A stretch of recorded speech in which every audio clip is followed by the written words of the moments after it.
Born to fail, bred to survive. From these streets to the heights I'll thrive. Life wasn't easy, but I made it mine.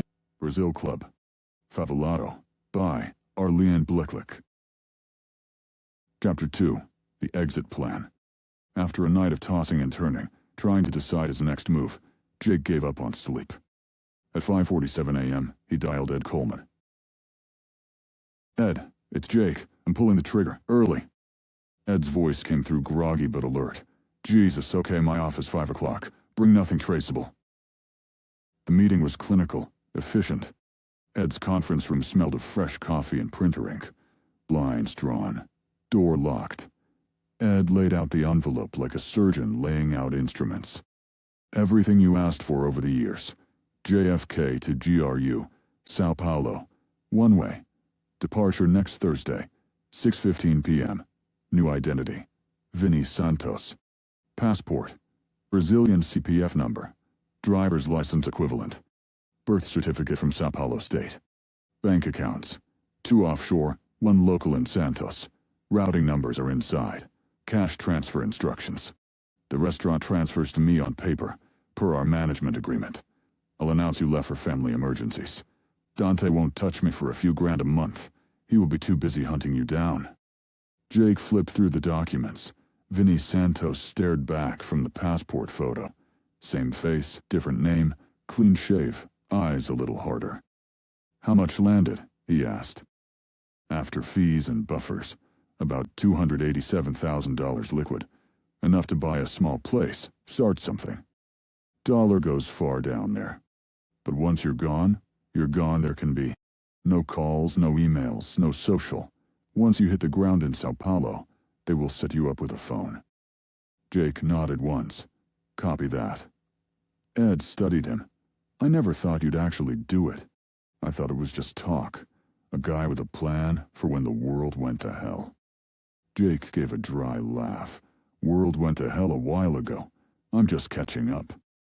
That night, he walked home from the subway station. Market Street was quiet.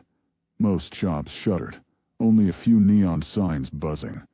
Footsteps behind him matched his pace. He didn't turn, just kept walking, right hand drifting toward his waistband. They moved fast. 2 men, 1 on each side, arms locked around his biceps, a black hood yanked over his head. Zip ties cinched tight. The SUV door slammed. Engine growled. They drove for 27 minutes.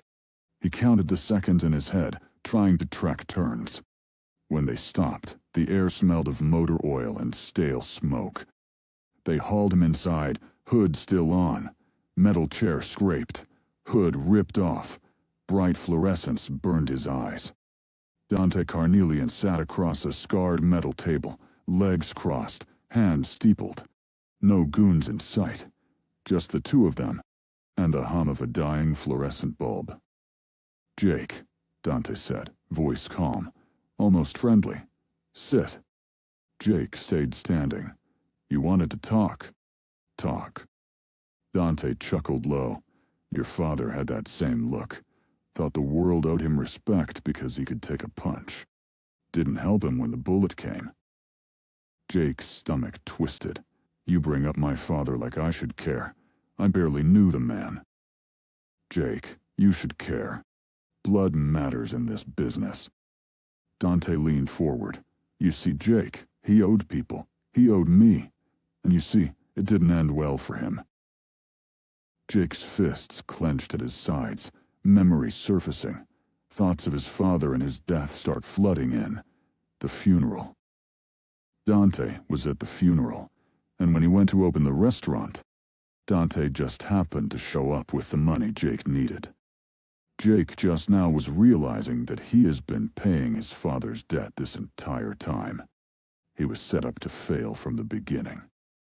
As Jake snaps back to reality, he is thinking, what's his next move?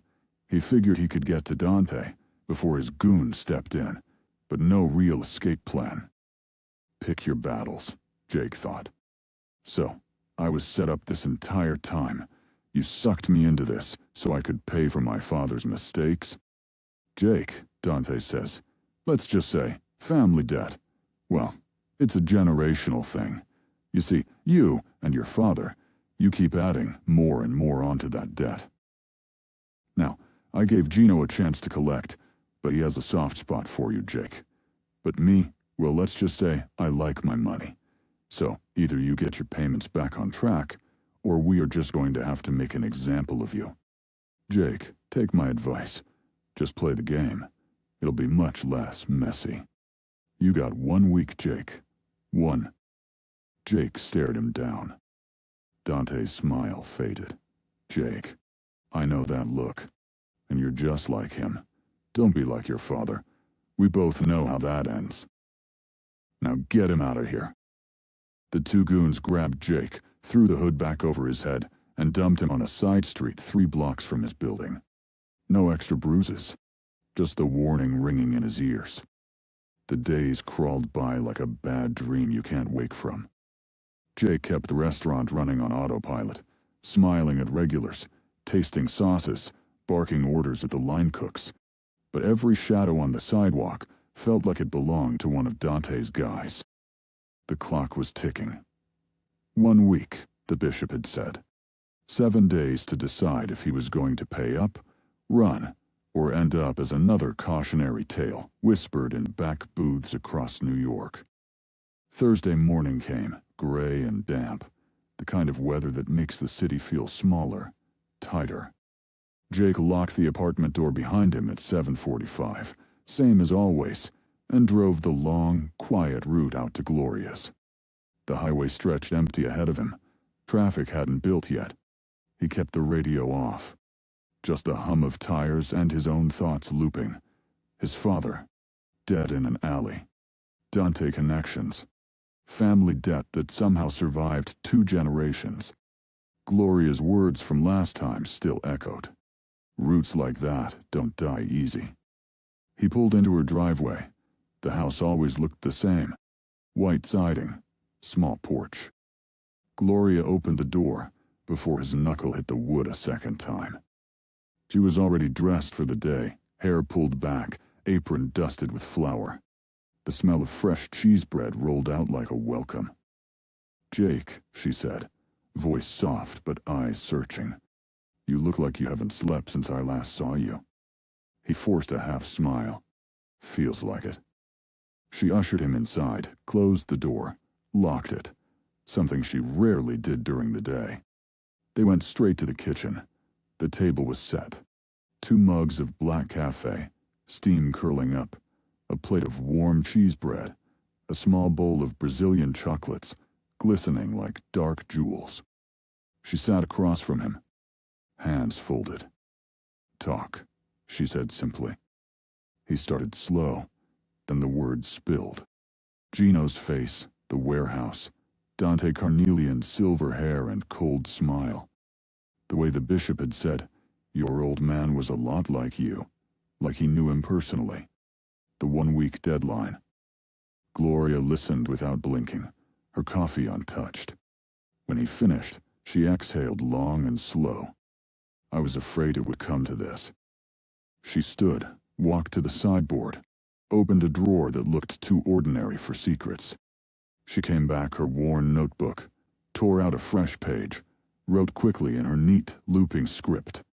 Names, numbers, 1 address in Brazil. She slid it across. "Antonio is the first call if you decide to go. He's a family friend through your mother's side. He knows how things work down there. The others are backups. Don't call unless you're already on the ground. And Jake," she met his eyes, "if you run, you can't look back." He folded the paper 4 times, tucked it deep in his wallet behind the cash. "I am getting the idea," Jake said. She reached across, took his hand. Her skin was warm, papery. "Your father thought he could outrun it too. But he came back for you, Jake. He looked back. He couldn't leave you or your mother. And it got him killed." They sat in silence a long minute. Then she stood, hugged him hard, harder than usual. "Go. Whatever you decide, go careful." Jake heads back to his car. The note in his wallet felt heavier than the gun he still carried in the glove box. Back at the restaurant, the lunch rush was in full swing. Plates clattered. Adriana worked the floor, laughing with a table of regulars. Eli moved like a shadow, clearing tables, refilling waters, stealing glances at Jake every few minutes. During a lull, Jake pulled Eli into the dry storage room. Door clicked shut. "Kid," Jake said low. "Sit." Eli perched on a crate of beans. "What's up, Chief?" "I'm leaving. Tomorrow night. For good." Eli's face went blank, then crumpled. "What? Like, gone? Yeah. Shit came down harder than I thought. I can't stay." Eli looked at the floor. "Because of those guys? The suit?" "Yeah, but it runs deeper than that, kid. I need a clean break. I have to start somewhere else." "Where?" "I can't tell you that right now, for your own safety. But I will be in touch." Eli's eyes widened. "Sound like those stories from your mom?" "Exactly. Now look, I am working through the details. But when I get settled, there just might be work for a kid who knows how to watch a man's back. But, for now, take care of my shit here. This is still my place. If you ever doubt that, go look at whose name is on the sign out front." "Look, kid, you're sharp, loyal, street smart. I am counting on you." Eli swallowed. "I won't let you down, Jake." Jake almost smiled. "For now, I will tell Adriana and the crew I'm handling family stuff. No details." Eli nodded. "Got it." Jake clapped his shoulder. "Good man."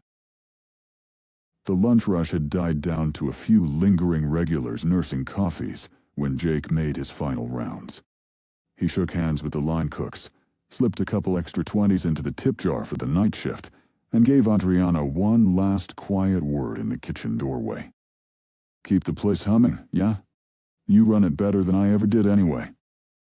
She rolled her eyes, but hugged him tight, whispering, "Don't be a stranger, boss." Eli was wiping down the last booth when Jake pulled him aside again, this time near the back door. The kid looked up, sensing the weight. "Chief, are you out?"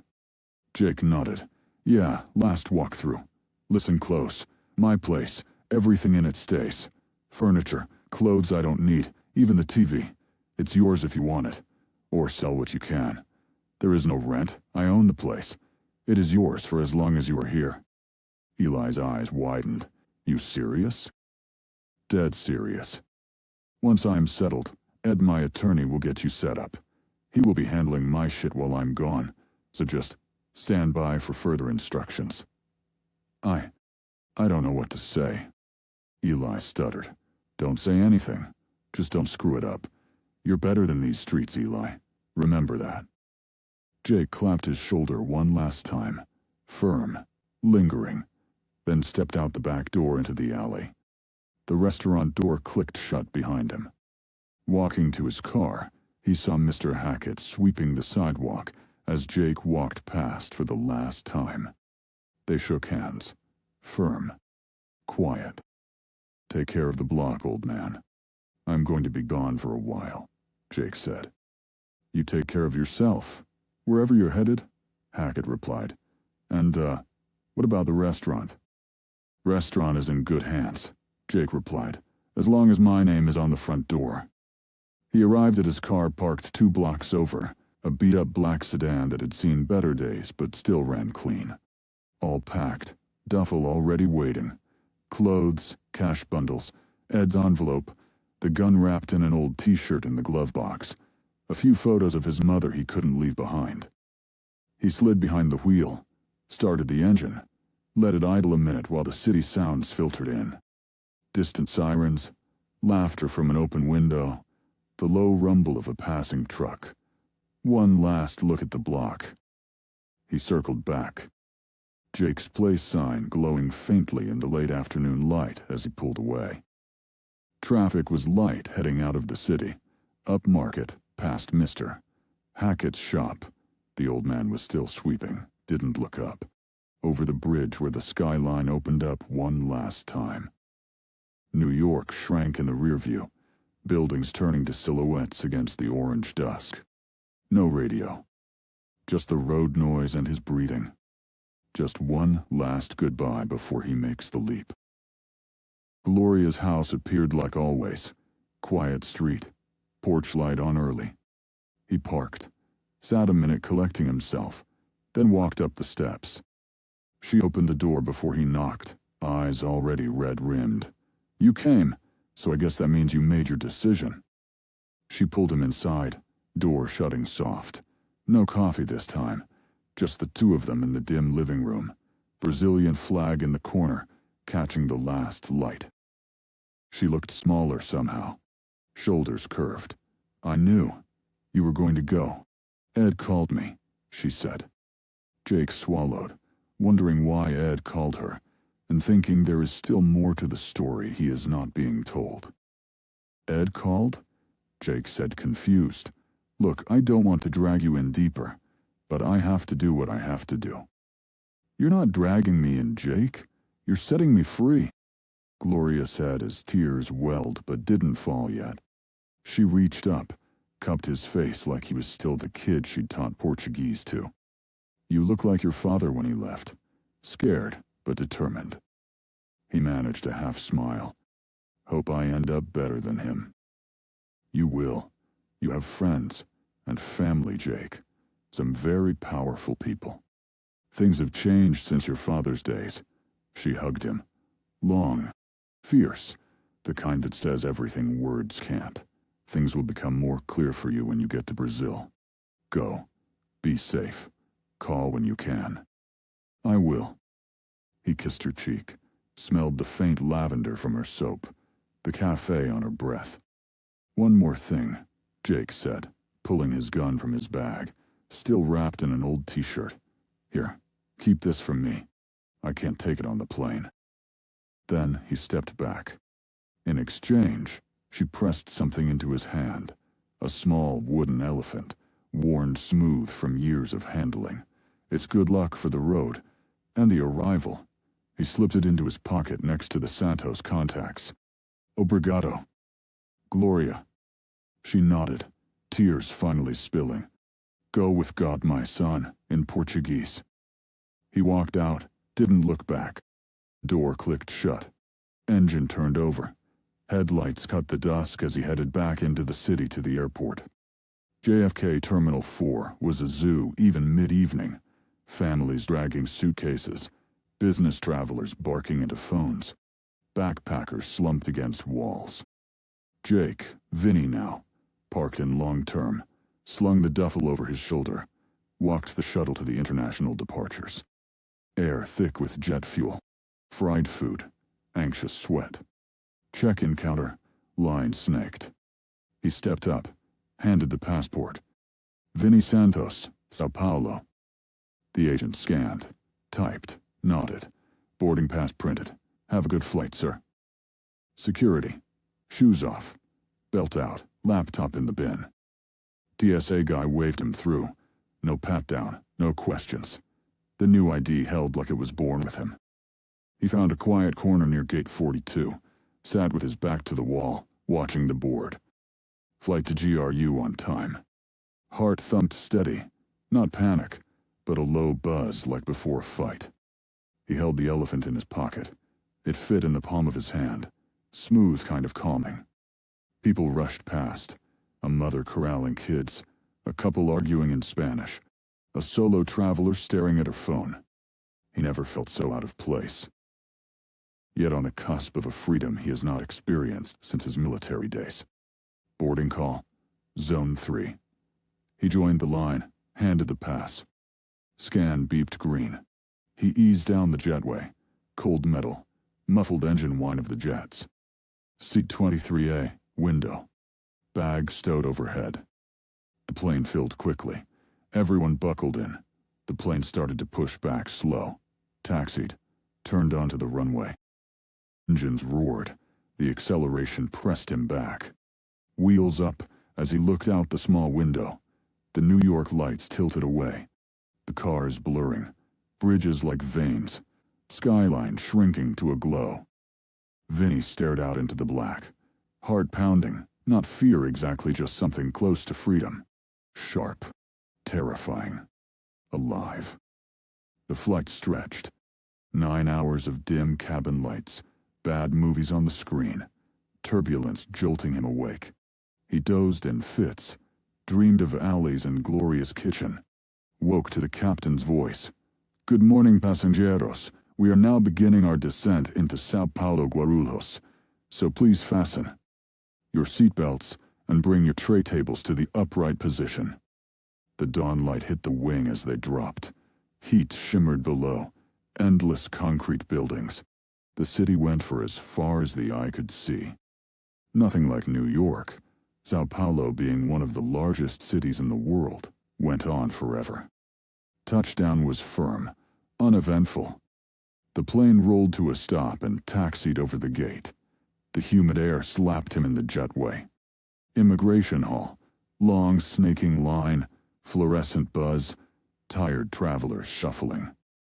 He joined the Brazil national queue. Brazilian passport ready. This line was much shorter and faster.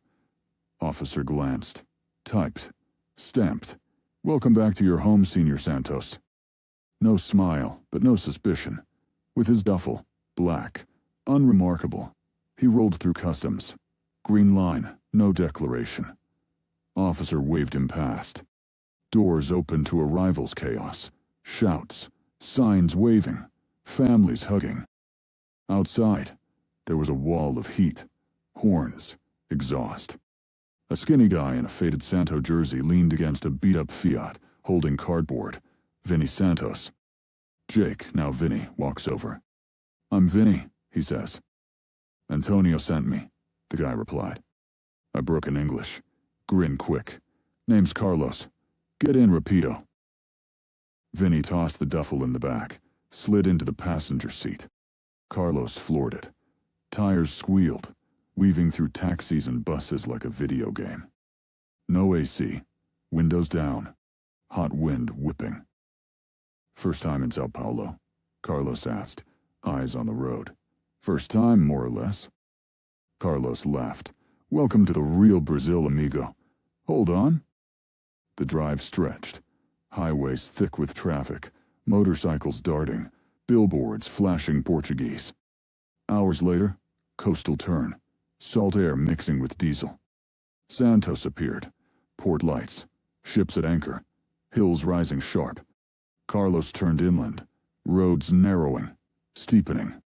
Pavement cracked, houses stacked, brick and tin, laundry lines, kids in alleys, favela edges, raw, loud, alive. Funk thumped from open doors, smells, grilled meat, wet earth, distant ocean. They pulled up to a concrete house midway up the slope, barred windows, satellite dish tilted.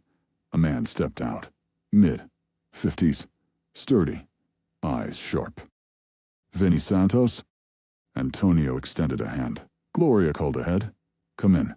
You look like you need food and a bed." "It's late, but Graciela, my lovely wife, will fix something for you." After chowing down on a cold beer and a stale sandwich, Jake steps out onto the balcony as a new man, Vinny Santos. For once in a long time, the weight was lifted. The burdens and troubles of his father in New York faded away. Jake is now just a shell of a man, a memory that lives in the minds of a few people back in New York. Here, in Santos, Brazil, he was Vinny Santos, just a Brazilian guy, free at last, no past, no history, just a future with no predetermined path. Or so he thought.